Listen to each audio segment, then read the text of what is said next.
Vinland Saga slaps so freaking hard, man. I talked about this anime multiple times here on the channel, but Vinland Saga is just really the gift that keeps on giving in the anime world. And this week's episode of Vinland Saga, Thorfinn is finally back. The once broken man has found himself once again, found his will to fight for something he believes in, not just for the sake of destruction and violence. Hello everyone, welcome back to Fraud on the Telly. Join me today as we discuss the epic that is Vinland Saga. Vinland Saga throughout its mini episodes has really grown to become so much more than just an anime. In many ways, it is kind of the modern Berserk, this grand tale, a saga, if you will.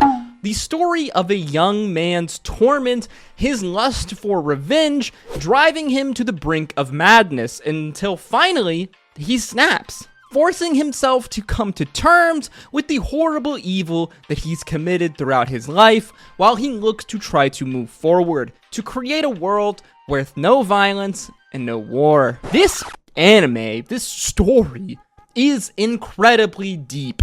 It's funny because I think that many fans of this show were originally drawn into the show by its intense dark adult themes, the crazy battle animations, and the violence that really comes from Season 1. But many, it seemed, felt blindsided, as in Season 2, we see that Thorfinn is no longer the same young man he was in Season 1. Thorfinn, you see, spent his childhood encapsulated in violence as he became a warrior at an extremely young age in order to avenge the death of his father, to kill the man who killed his father, the warrior Askeladd. Thorfinn joining his band of mercenaries with the promise that one day he would be able to take his revenge on Askeladd. Days turn into years, and before you know it, Thorfinn has transformed into this cold-hearted killing machine, all as a teenager, with the man he has spent his entire life hating, wanting revenge, Askeladd,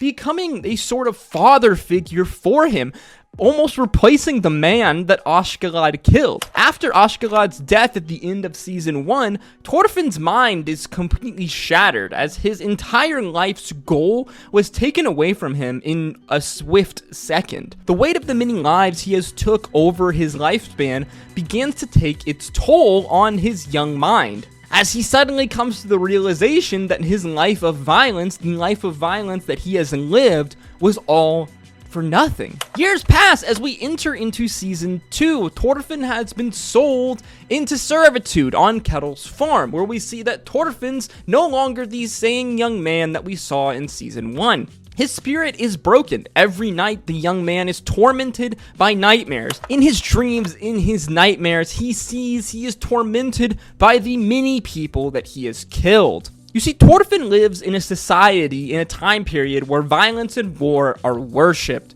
Thorfinn feels like he is being drowned by the bodies of the many people that he has slain. It's likely that Thorfinn would have continued to be this former husk of his former self, and most likely would have died on this farm if it wasn't for the friendship, for the love of another servant, a new character that we see in Season 2, Einar.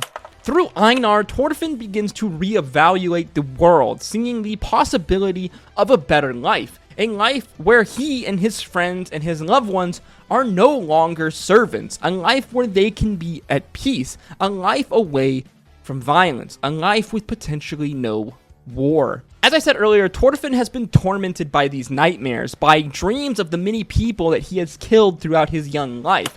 In his dreams, he struggles to climb out of a deep pit. At the bottom of the pit, he sees countless other Vikings, other warriors continue to battle. The bodies of those that he has killed hang from Thorfinn's bodies as he struggles to climb up the side of this deep pit. One day, though, in his dream, Thorfinn has a realization. He vows to swear off violence, saying he will be reborn to atone for the things that he has done in his past. A task that seems quite daunting in a world where violence is worshipped and violence rules all. Thorfinn declares that he will fight his true battle as he wishes to create a world where there is no war, no violence, no senseless death. and in order to do so, he must become a true warrior. This is a beautiful idea, but Thorfinn's pacifism is quickly tested, as we see in episode 16 of season 2 of Vinland Saga. Thorfinn finds himself trapped in a situation where violence is the only answer, as he attempts to help save Gardur, an escaped servant and former warrior and husband to Thorfinn's friend, the servant Arnhard. I always say her name wrong. Thorfinn has now come to a crossroads. He must either step aside and see a man killed, or fight for what he believes is right.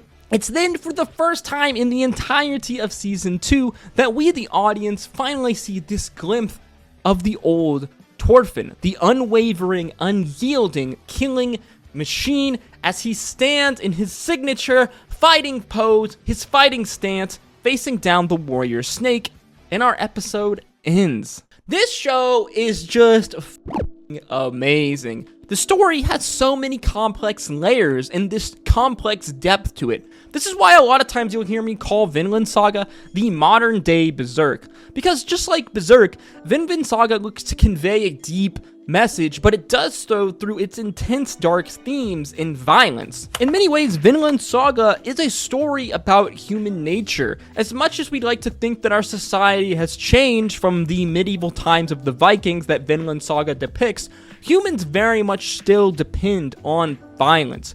War is a constant throughout human history, and it most likely will continue to be a constant. In the words of the renowned pacifist Gandhi, what difference does it make to the dead, the orphans, and the homeless whether the mad destruction is wrought under the name of totalitarianism or the holy name of liberty or democracy? Thorfinn is on this journey to become a true warrior, a person who strives to end conflict without violence, someone who is willing to turn the other cheek, to solve problems without mindless killing, and to use his training and his capacity for violence for good rather than the perpetuating the mindless cycle of killing that is the world of Vinland Saga. This show, this anime is something special, man, and if it keeps going like this, man, Vinland Saga might just become my favorite anime of all time. As always, guys, if you enjoyed the video, learned something new, make sure you like, comment, and subscribe. Let me know what you think of Vinland Saga as a whole. Let me know what you think of Vinland Saga Season 2. And let me know what you think of Vinland Saga Season 2, Episode 16, the most recent episode at the time of recording. This show is amazing, man. I absolutely love it. Vinland Saga just feels like something special. It just feels like a very unique story that we're getting to see played out. And I can't wait to see what happens next. As always, guys, I hope to see you in the next video. Click on screen now for some more awesome anime content and breakdowns. And as always, guys, I'll see you in the next one. Stay safe out there. Until next time, peace, love, wasn't supposed to happen, so much talk around us, we became numb to the yapping. It was like 05, got my license to drive, picked you up in my pop's car, went for a ride, couldn't no one tell us nothing, that night was ours, all the stars aligned and you were so damn fine.